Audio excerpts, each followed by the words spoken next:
This video is brought to you by PayPal, the simple and safe way to spend, send, and receive money. Download the app today. Welcome home, Peter. Are you an Avenger?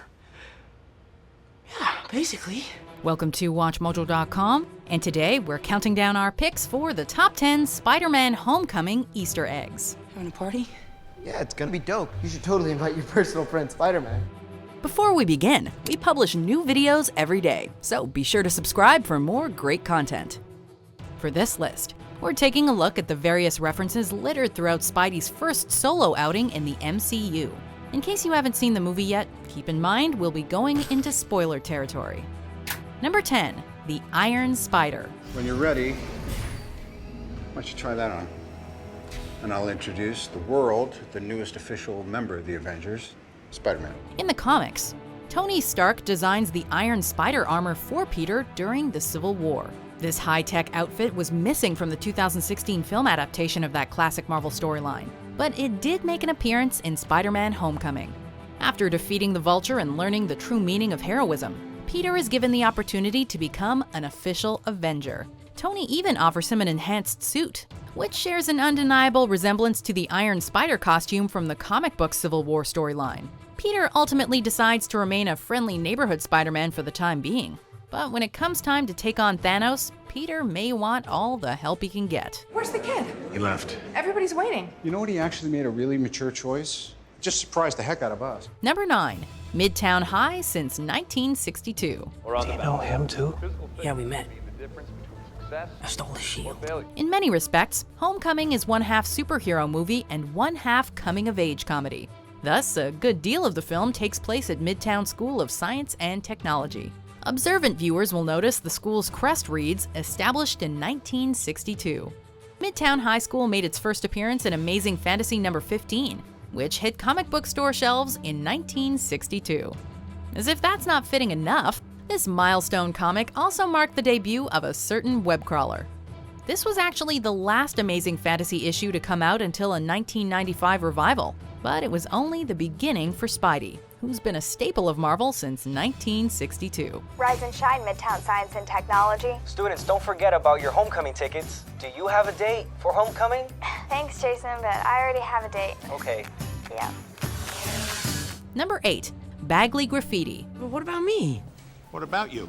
I mean, what if Mrs. Stark needs me or something, or I don't know, something big goes down? Comic book artist Mark Bagley is no stranger to Spider-Man. He not only worked on the Amazing Spider-Man comics, but also collaborated with writer Brian Michael Bendis on Ultimate Spider-Man, which introduced Peter to a new generation of readers. Homecoming borrowed several pages from this comic series, making Peter a 15-year-old high school student, introducing a younger Aunt May, and having Tony Stark as a mentor figure. Given the impact Bagley's artwork had on the film, it's only appropriate that he got a brief shout-out in the form of graffiti. As Peter speaks to Happy on the phone by a brick wall, you can spot the name Bagley spray-painted in a loving homage. Number 7, Tinkerer. We all know that Michael Keaton plays Adrian Toomes, also known as Vulture, and is assisted by Bokeem Woodbine and Logan Marshall Green, who star as Herman Schultz and Jackson Bryce respectively, each getting the chance to be the MCU's version of the Shocker. You're out there wearing that goofy thing, lighting up cars, calling yourself the Shocker. I'm the Shocker. I shock people. But the film also features Michael Chernus as Phineas Mason, a salvager who uses alien tech to create weapons. Fans will recognize this character as the Tinkerer, who's been whipping up gadgets in the comics since The Amazing Spider-Man number 2 in 1963, the same issue that introduced the Vulture. Expect the character to return in the next Spider-Man standalone film. I thought this was the anti-gravity gun. What? No, that's that one. Number 6, Principal Morita. Peter, you're a good kid, and you're a smart kid, so just try to keep your head straight, okay? If Peter's school principal looks familiar, that's because he's already appeared in the MCU. Well, sorta. The actor who plays Principal Morita is Kenneth Choi, who previously starred as Jim Morita in Captain America: The First Avenger. I'm from Fresno, Ace. This Japanese-American soldier was part of the Howling Commandos, who followed Steve Rogers during World War II.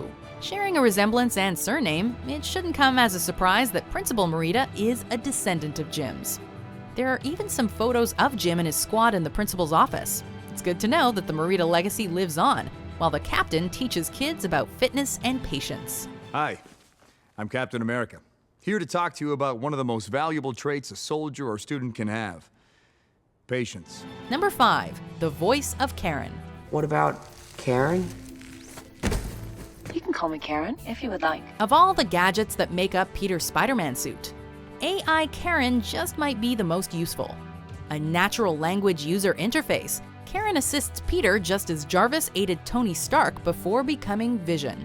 English actor Paul Bettany portrays both Jarvis and Vision in the MCU. I am. And the voice of Karen just so happens to be Bettany's real-life wife, Oscar winner Jennifer Connelly. This isn't the first Marvel production Connelly has taken part in, as she previously played Betty Ross in 2003's Hulk. Where everyone recognized her in that movie, however, you'd have to be extremely attentive to catch Connelly here. Why do you always come back to this? Don't know. Guess I figure there's more to you than you like to show. Number 4, Cindy Moon. What's happening? Peter's not going to Washington. No. Why not? Introduced in the 2014 relaunch of the Amazing Spider-Man comics, Cindy Moon is an Asian American student who's bitten by the same spider that gave Peter his abilities. After being locked up in a facility for years, she escapes and emerges as a vigilante known as Silk. Actress Tiffany Espenson plays Cindy in Homecoming, although the character doesn't demonstrate any superpowers here. She's given limited screen time, with the academic decathlon being her primary focus. As of now, Cindy might just be an ordinary girl that attends high school with Peter. Since the MCU has such a long road ahead of it though, perhaps Cindy will gain Spidey senses somewhere down the line. The second law of thermodynamics. Number 3, The Amazing Spider-Man number 33. What are you talking about? That thing hasn't even touched me yet. True. Then again, wasn't really trying to.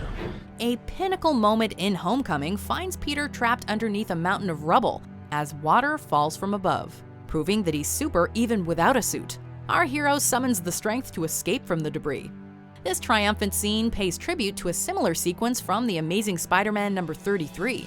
In this 1966 comic, a heavy piece of machinery nearly crushes Spidey in an underwater base. His love for Aunt May gives him the motivation needed to power through, however. During an interview with Fandango, Marvel Studios president Kevin Feige mentioned that he had wanted to see this particular moment, quote, in a movie for a long time. The filmmakers truly did Steve Ditko's illustrations justice.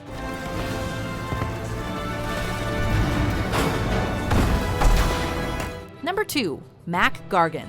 Who's the guy on the left?